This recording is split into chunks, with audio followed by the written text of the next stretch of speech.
नमस्कार दोस्तों, आपका मेरे YouTube चैनल में फिर से स्वागत है। स्टोरी शुरू करने से पहले अगर आपने मेरा चैनल अभी तक सब्सक्राइब नहीं किया तो प्लीज़ इसे सब्सक्राइब करें। स्टोरी अच्छी लगे तो लास्ट में लाइक करना मत भूलना। तो आज मैं आपको एक ऐसी कठपुतली की कहानी सुनाने वाली हूँ जो सिर्फ एक खिलौना नहीं थी बल्कि एक शैतानी ताकत का निशान थी। ये कहानी शुरू होती है एक छोटे से गांव में जहां एक कलाकार अपने हाथों से कठपुतली बनाता था। उसका नाम था रमेश और एक दिन उसने एक अजीब और भयानक कठपुतली बनाई जो बाकी कठपुतलियों से कुछ अलग थी। रमेश कई सालों तक कठपुतलियां बनाता रहा, लेकिन जब उसने इस खास कठपुतली को बनाया तो कुछ अजीब होने लगा। इस कठपुतली को देखते ही एक डर सा लगता था। जब उसने इसे अपने हाथ में उठाया तो ऐसा लगा जैसे ये कठपुतली जिंदा हो। उसकी आंखों में एक अजीब सी चमक थी, जैसे वो रमेश को घूर रहा हो। और फिर कुछ दिनों बाद रमेश की रहस्यमयी मौत हो गई। किसी को नहीं पता चला कि उसके साथ क्या हुआ।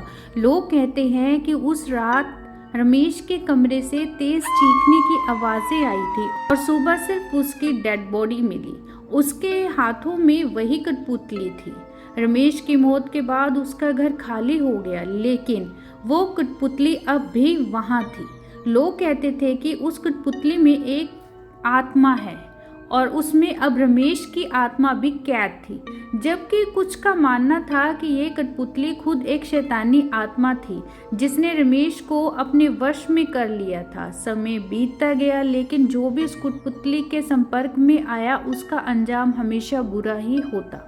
हर बार जब कोई उस कठपुतली को छूता तो कुछ न कुछ अजीब घटना घटती। एक महिला ने इस कठपुतली को अपने बच्चे के लिए खरीदा, लेकिन 2 दिन बाद उसका बच्चा अपने कमरे में लटका हुआ मिला, जैसे उसे किसी ने हवा में लटका दिया। लोगों ने अपनी अपनी कहानियां सुनाई, लेकिन एक बात हर बार सेम थी कि जिसने भी उस कठपुतली को हाथ में लिया उसके साथ कुछ न कुछ भयानक जरूर हुआ। वो कठपुतली भले ही निर्जीव थी, लेकिन जब तुम उससे गौर से देखते तो ऐसा लगता कि उसकी आंखें तुम्हें भीतर तक देख रही हैं। तुम भी कभी उससे पीछा नहीं छुड़ा सकते। वो ऐसी कठपुतली थी कि अगर आप उसके संपर्क में आ गए तो आप भी कभी उससे अपना पीछा नहीं छुड़ा सकते, क्योंकि जब आप उसे छोड़ने की कोशिश करते हो तो ये कठपुतली खुद आपकी जिंदगी का हिस्सा बन जाती है।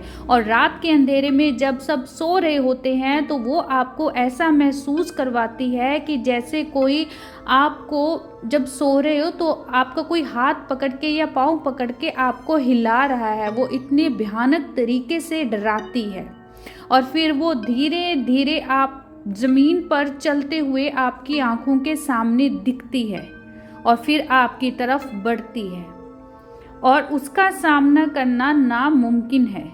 लेकिन वो कठपुतली जिसके भी पास होती है उसका अंत मृत्यु ही होता है। ये खिलौना नहीं है, ये एक शैतानी ताकत है जो आपकी जिंदगी को वश में कर लेती है। क्या आप सोचते हो कि अगर आप इस कठपुतली का सामना करोगे तो आप उससे बच पाओगे, या फिर कठपुतली आपको अपने जाल में फंसा कर आपकी जिंदगी को अंधकार में धकेल देगी? तो ये थी हमारी आज की कहानी भूतिया कठपुतली की। स्टोरी अच्छी लगी तो इसे लाइक करना मत भूलना। धन्यवाद।